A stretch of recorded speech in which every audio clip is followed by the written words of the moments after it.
Hi, welcome back to Panic Butter. This is Tony. Are you ready to get into some strange and some creepy? You know the ones, bizarre creatures, the alien frequencies. How about Bigfoot talking? This video was just released on June 22nd, 2024, so just the other day, and it hasn't been seen by many at all, only garnering a few thousand views. The exclusive video comes from a trail camera placed in the woods. It was placed to monitor a hunter's feeding area and to watch the wildlife that comes by. But at around 2 in the morning, it captured something that sent chills down the hunter's spine.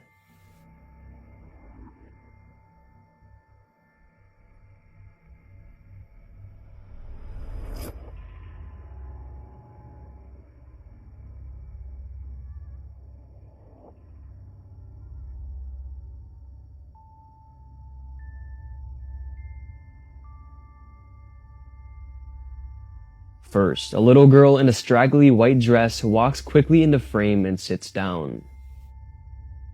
Then she quickly stands up again and jogs away as something seems to be following her.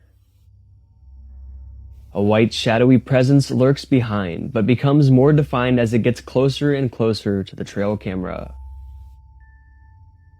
The way it crawls around on the ground doesn't seem human. Its face seems to be featureless except its glowing eyes. It has long dark hair and seems to be wearing a white robe. Everything about this encounter is downright unsettling, and the camera owner still has no clue what to make of it. Some are hypothesizing that this was a lost little girl being chased by a demonic presence. A jinn, to be specific. Jinns are malevolent spirits that come from the Muslim culture. They are said to be able to shapeshift and take on many different forms, including humans. Oh yeah, that was pretty cool. What do you think? Is it real? Is it out there? Let's move on. How about floating?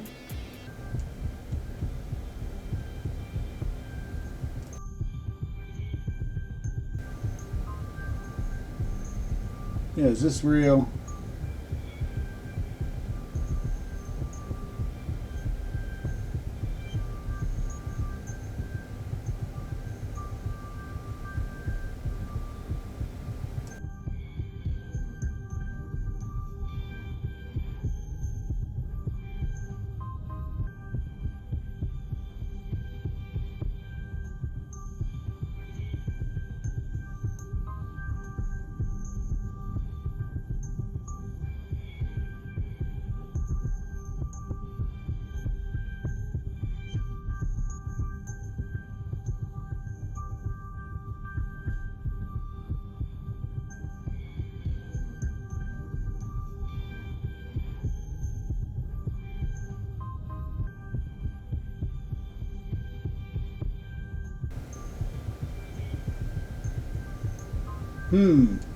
Interesting, huh? What do you think? Is it real? If you could, would you do it? The following video is from a man named Rafael Rivas out of Mexico City, Mexico. And on New Year's Eve, he and a friend captured something completely out of this world. So he basically states that they had just witnessed a UFO. It was around 11 p.m. at night when suddenly their radio station starts emitting this frequency, this sound. And they had no explanation for it, but they noticed a pattern. They noticed that it started at 11, ended by midnight, and then it started up again around 1 and lasted for about another 30 minutes. Again, this was after they witnessed a UFO in the sky. And it is interesting to note that we've seen this before. It happened recently here in the United States. So the question we have to ask, is contact attempting to be made?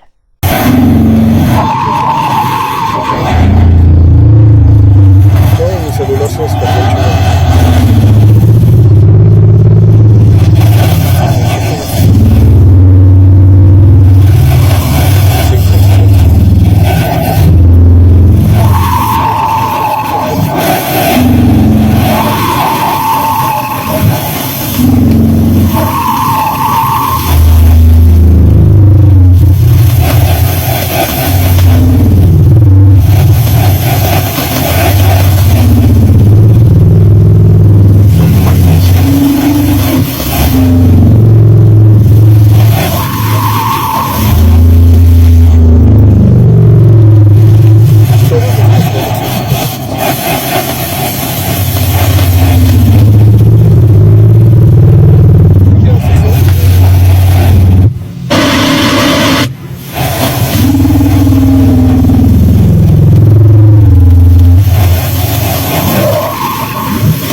do you think? Is that real?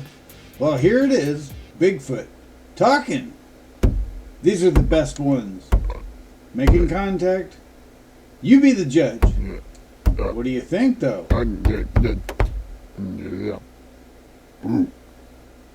I've started a TikTok channel. Had it going for a little while now. So, I know there's a lot of people that are seeing this stuff for the first time.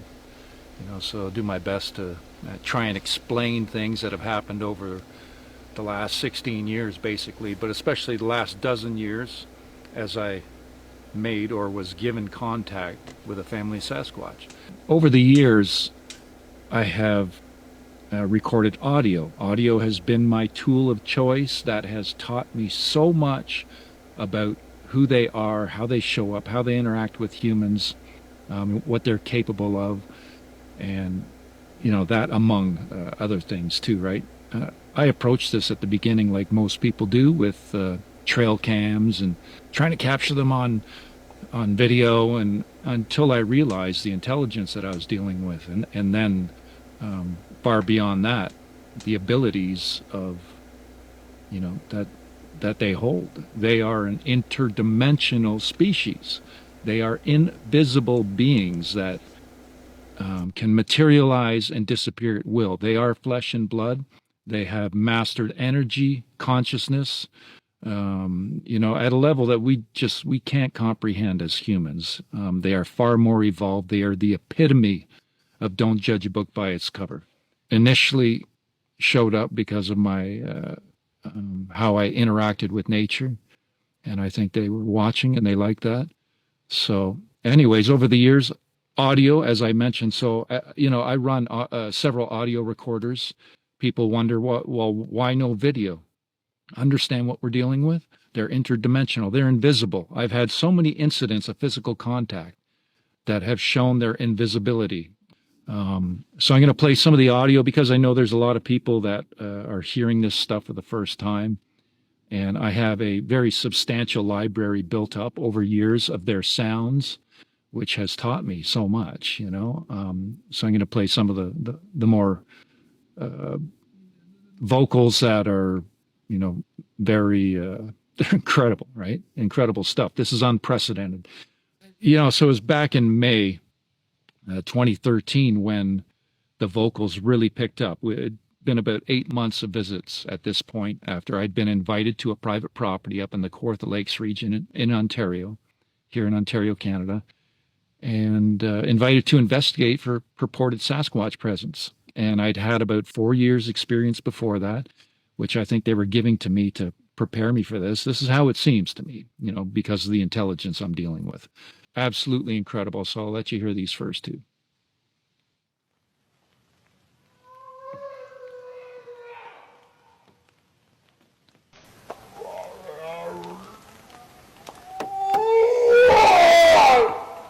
So this is the very first time Neff called my name. He says it 4 times.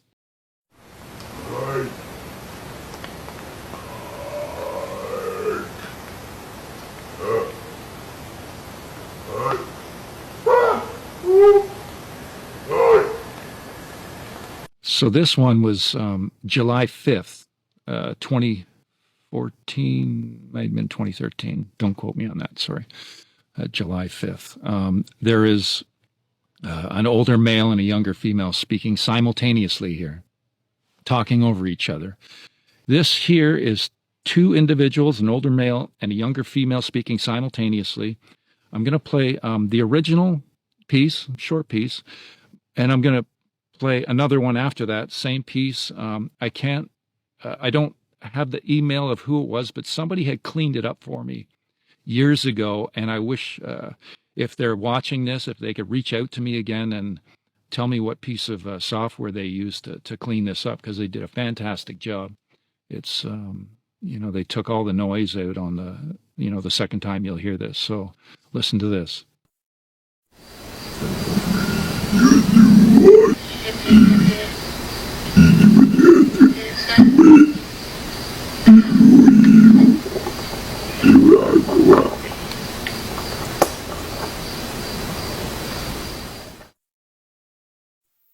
So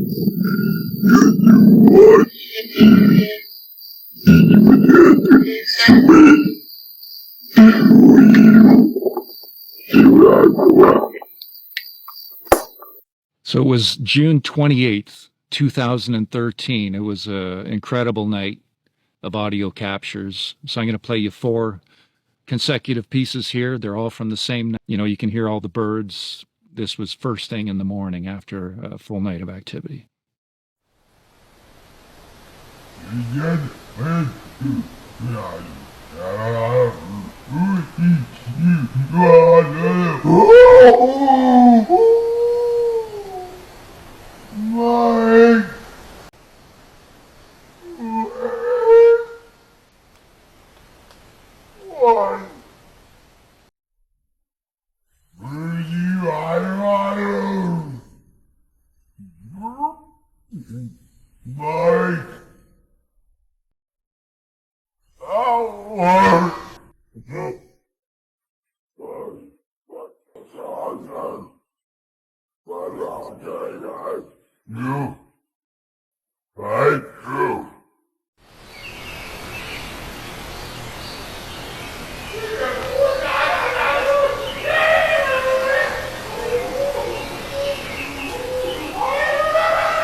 This was July 9th, 2014. So I captured this piece, and it's really bizarre to me. If you listen to the Sasquatch voice speaking at the beginning of it, about halfway through, it gives a little, you know, little chuckle.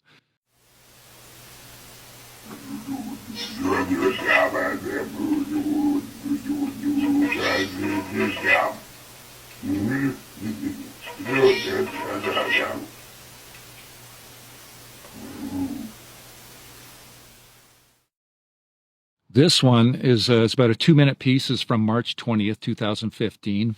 From my experience, it shows he is vocalizing on numerous different topics. Showed his 20-inch footprint, 8 inches on the width, and he'd even put a partial print on the back window of my car, showing his light-hearted humor. You know, showing that how they felt about me. And at the end of this, they actually say, "We love you," and they said it twice. This is one of my favorite pieces.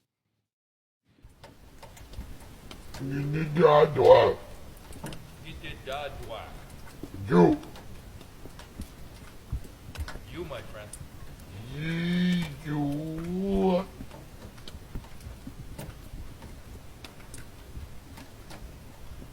miss you, my friend.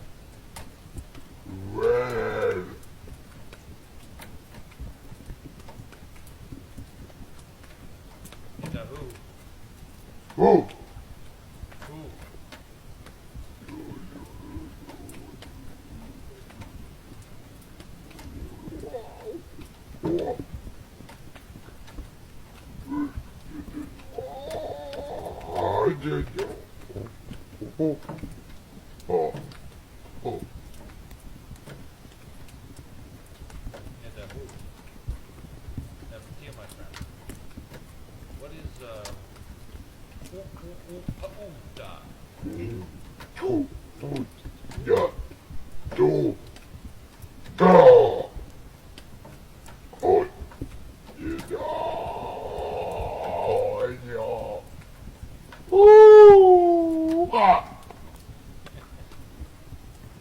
Love you, buddy.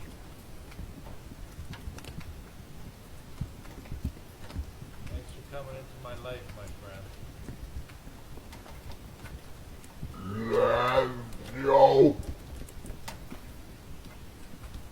Really happy to have you in my life, my friend. We love you. Aw. Aw. That's very nice. We love you.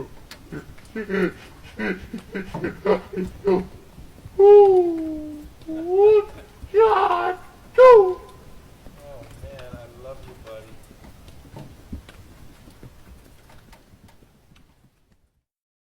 This one was April 14th, 2014, and I think there might have been a bit of lull or in activity, or I hadn't been there for a bit. I can't remember. But when I showed up for this visit, it was within 5 minutes of arrival. I had just gotten out of my car. I always look for prints in the snow, first thing to see if because sometimes, I got one waiting for me, or it happens very soon after.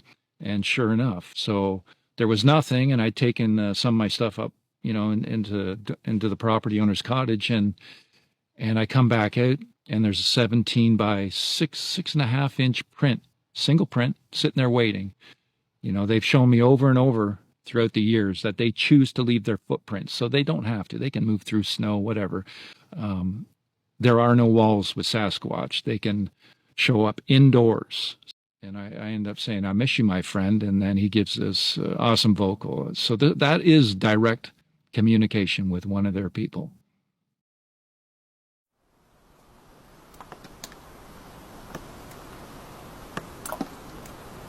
Oh, I hear ya.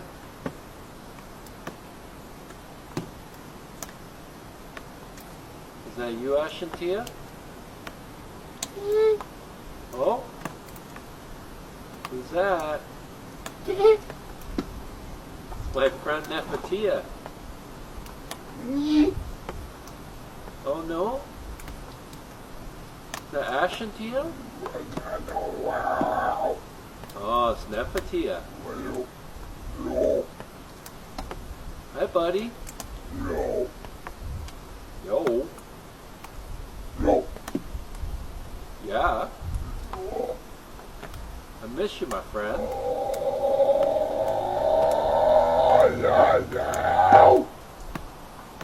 Ow. I'd called him brother many times, and this is what he vocalizes back. And then right after that, he gives, quite the incredible vocal little piece right after that. So take a listen to this. Brother.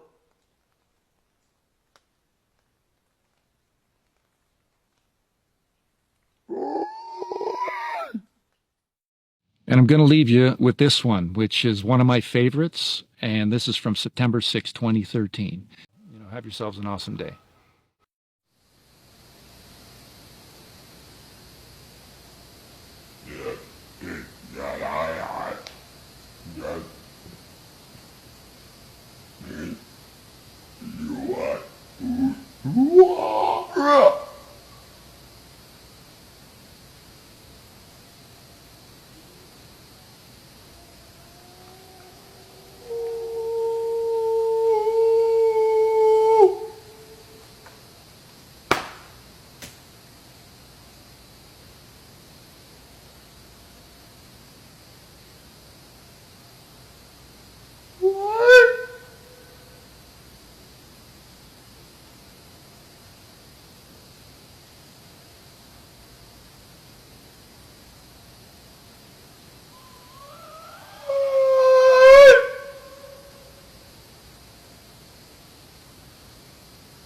Yeah, either that or yeah.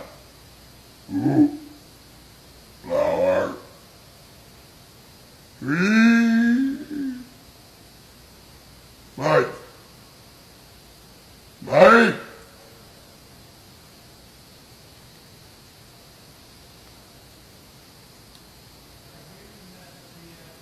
Mike.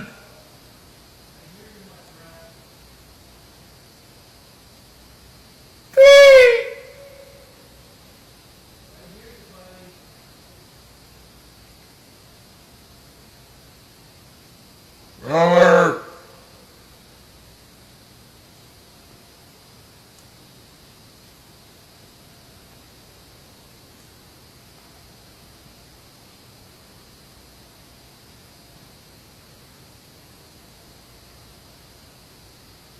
You.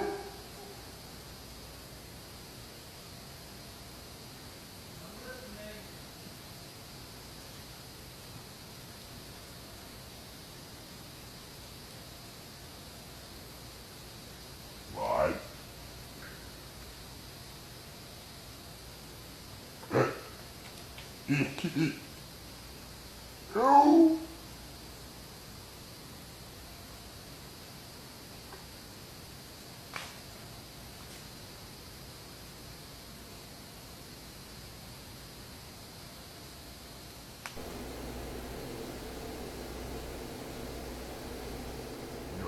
Oh yeah, have you ever heard anything like that? Maybe it came from something like this.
That's pretty crazy, huh? You know, we got more. I befriended a Bigfoot that I came to know as Stella. I had set up my camp, started fishing in a stream nearby when we ran into each other. Neither one of us seemed to know what to think of the other, and we stared at each other for a while, waiting for one of us to make the first move. When she concluded that I wasn't going to cause her any problems, she not only tolerated me, but seemed interested in communicating. That's when I learned that Sasquatch communicate telepathically and can control the emotions of nearby humans. The alarm I initially felt was inexplicably replaced with an overwhelming sense of calm, and I happily continued fishing. I lured in 4 trout and offered 2 of them to her, and then watched as she stood there, knee-deep in water, and gorged on them raw. It was something to behold. When I went back to my small campfire to cook up my remaining catch, she joined me and watched. I cooked the fish and we engaged in a sort of mental discourse, and I was amazed at how easily this telepathy business worked. She heard me think it and laughed gutturally. I looked at the grin on her face, the blocked teeth with the exception of the rather large canines, which obviously could do considerable damage if called upon. Her arms and her entire build were powerful, and she heard my thoughts and seemed amused at them. "Are there more of you?" I asked. I learned that she was part of a clan and that there were 23 of them in a 20-square-mile area. As our mental conversation went on, it occurred to me just how superior the Sasquatch are to humans, not just physically, but because of their exceptional power to project mental images and thoughts on us. I should have been scared straight, but there we sat like 2 old friends. It was very calm. Night came and the forest woke up with the sound of wood knocks and yells. Stella screamed back, basically telling the others to shut up, that she was fine and I was an okay dude. I was growing tired and sensing that I needed to sleep. Stella reassured me that I would be safe that night and even offered to keep my fire going for me.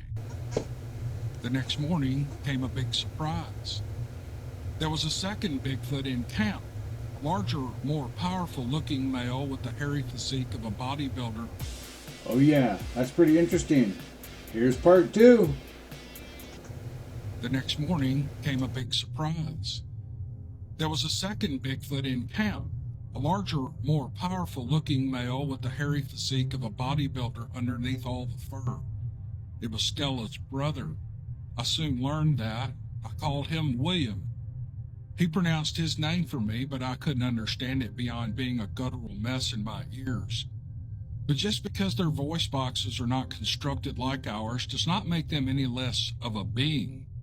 We need to keep that in mind as we encounter more of them and other species here and off-world, and consider that we may not be at the top of the heap as we'd like to think. Thank God William was friendly, or at least friendly enough. He had brought a quarter of a venison and he and Stella were partaking. I was offered some and I fried it up in the skillet. And like Stella, William seemed to sense that I had a good heart. In getting to know them, they shared their history with me, and I learned that they were 1/4 human. If my memory serves me, a Native American man had relations with their Sasquatch grandmother. Her son, a half-human, had children with a female Sasquatch. Their children were Stella and William. The two of them were wild as cat scat, make no mistake, but they had a slight tolerance for humans. To make a long story short, they knew me to be an all right guy, and they also knew about the Smith & Wesson .460 Magnum revolver that I carried for close encounters with bears. Seeing my gun, William shared a story with me about an encounter they recently had with the Mexican cartel growing illegal weed in the area, only a mile or so away. One of their Sasquatch cousins had been wounded by an AK and died shortly thereafter. The two brothers of the slain were posted to watch while the plan was formulated amongst the clan to take out the offenders that evening. The task was relatively easily accomplished by stealth. Even at 8 feet tall and 600 pounds, their ability to travel unseen in the woods is unparalleled. Matched with their ability to communicate telepathically and control the emotions of humans within a certain range, they were truly a force to be reckoned with. They snuck up on 2 members of the cartel and ripped their heads off their bodies, and they caught up with several other members of the cartel and they broke their arms. It certainly sent a message, and the remainder of the cartel cleared out of the area in a matter of minutes. Well, my supplies were becoming limited, and as it neared time for me to end my camping trip and leave, Stella gradually released her hold on my mind and my emotions, but left me with the knowledge that the other Sasquatch in the clan would leave me alone unless given a good reason not to. So before I left, I gave my fishing pole to Stella and taught her and William how to tie flies or use bugs that they could find. I also left a good supply of fishing lines so that in a pinch they could use the branches of trees as fishing poles. I gave them all the fish I had caught, and I bid my farewell. I began walking, and a mile later, when I was close to my truck, Stella's hold on my mind was completely released, and a flood of emotions washed over me like a tidal wave. I felt panic and anxiety and wonder and dumbfounded shock all at once. If I had encountered anyone else in the clan, I'm sure my camping trip would have ended with wild horror. But by what could only have been sheer luck, I ran into Stella and William. In the months and years that followed my experience, I came to develop a great fear and appreciation for the Sasquatch. I feel intense gratitude for having had such a life-altering experience, and I'm filled with a bittersweet sadness that I might never encounter Stella and William again. Yeah, whoa. Whoa, whoa, whoa. That's pretty intense if it's real, huh?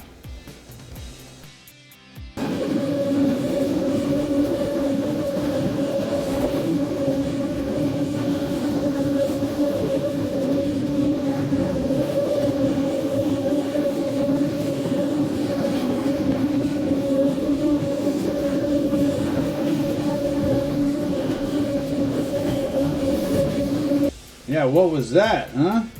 Well, buckle up for this one.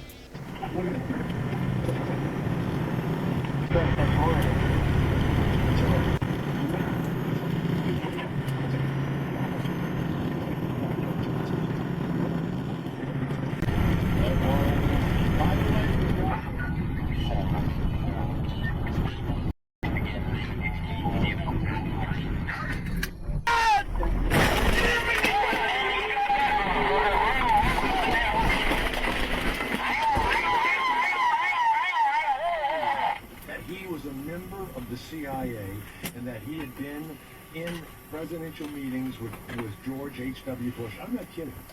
And he told me all this flying from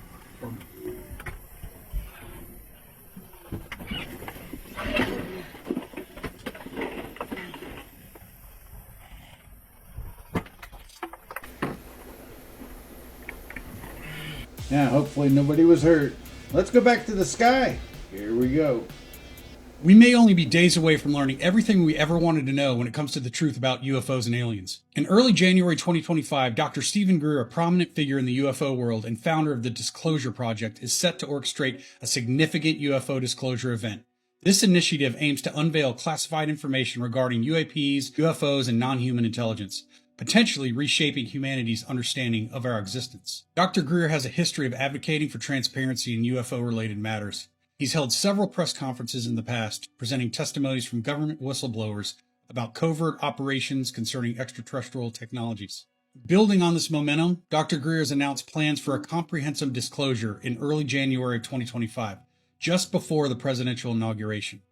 He asserts that this event will reveal groundbreaking insights into UFOs, UAPs, and it should challenge existing narratives and urge government transparency. In preparation for the mass disclosure, Greer has been actively engaging the public. Allegedly, a large number of private whistleblowers are coming forward with first-hand evidence, first-hand information in a kind of shock and awe manner. As the anticipated disclosure date approaches, discussions and speculations are intensifying across the various platforms on social media, and Greer's commitment to unveiling concealed information continues to divide the public on whether it's a good idea or not. This has a lot of people on the fence. Some people think it's a good idea, some people don't. Many people think it will have profound implications. So let me know what you think. Is this mass disclosure a good idea or not? Huh. What do you think? Here's Mr. Greer. Is it real? Some years ago, I was invited to go to an underground research facility in El Paso on the Mexican-American border. And this was a place where they were doing these sort of technologies that are transdimensional, but medical applications, major stuff, technologies that literally, electromagnetic transdimensional technologies where they can, if someone had a missing limb, they can attach to the subtle body, the mystics call astral body, but that energy, like you have phantom pain, and regrow it. Here's the issue. The same technology that gives you that would give you free energy to run your house because it's in that same, let's call it constellation of extraordinary technologies that they want to keep secret. So there are a lot of spin-offs beyond energy, propulsion, and the environment that will benefit humanity once we can get the first level of this out, because it's unbelievable how backward even our medical technology is compared to what's possible. So that's also a very bit of good news. That's pretty interesting. Is it real? And will it happen? Of high-level black site defectors decided that they would come forward between now and early January with all the evidence and information from 6 different black sites that have been involved in shooting down the ET craft, the reverse engineering of them, the ET bodies, and the man-made, what they call ATs, which is advanced technology, which are the man-made UFOs, which are most of what people see. Now, of course, the covert transnational corrupt organization running covert UFO UAP programs knows this, and because they can monitor everything with or without an encrypted block. And they are now launching what we had predicted in the late 1990s, and that is a series of diversionary false flag events to confuse the public and the politicians and the Pentagon as to what these UAPs are. So the whole launch of the drones that you're seeing in the United Kingdom, those started after I got back from the United Kingdom, providing briefings to the senior leadership of that country about this emerging disclosure that will be the biggest event in modern human history, frankly. The people coming forward are not secondhand or even minor firsthand. These are operators assigned to special forces, now risen up to a senior position at these key black sites, and they will be unmasked. They will be named, they will have the evidence, they will have the proof. That's all happening in the next 30 days or so. Yeah, well, that time is right now. Is it happening? You be the judge. Keep your ear to the ground and find out. Here's more. Okay, so this UFO just came out of the water, guys. I saw it on my fish finder. It went underneath my boat. I was cracking it, and all of a sudden it came out of the water. I don't know if it's looking at me right now. I don't know what's going on. I'm off the coast of Los Angeles. Out here fishing. Look, it's taking off. Oh, there it goes. I want to go away. Just go away, please. It's turning. Is this really even happening right now? Is this real? Somebody, I'm out here by myself. Somebody tell me what's happening. Is this like common knowledge? Okay, it's coming back. Relax, relax, relax. Oh my gosh. What is happening? Somebody tell me what that was. Somebody tell me what that was. Yeah, what would you do if that happened to you? Was it real? What do you think?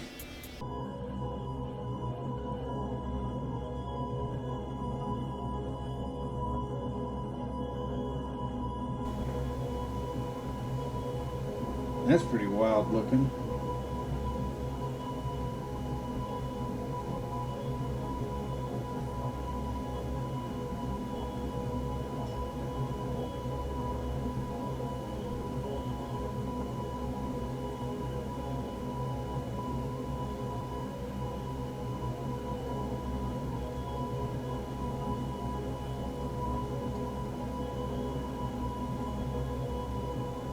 Yeah, that was pretty cool.